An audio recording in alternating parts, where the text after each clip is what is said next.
Welcome to the Genius Factory. Enjoy the video. You start by claiming the physical container. Pick a 30x 20x 15 cm box that resists flex. Layout tools: utility knife, ruler, hot glue, 2 cm foam, Velcro. Once chosen, mark internal zones for electronics, access, and padding. This matters because early layout prevents rework. You then cut internal partitions to support components and make a removable lid pattern. Make sure to leave clearance for cables and ventilation. That early decision saves time and keeps the box modular for future setups.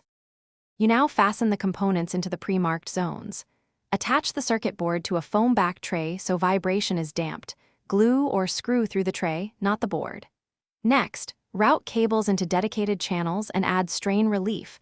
Leave 2 to 3 cm slack at each connector so nothing pulls loose. Then cut and fit access panels for sensors and switches, labeling each opening clearly.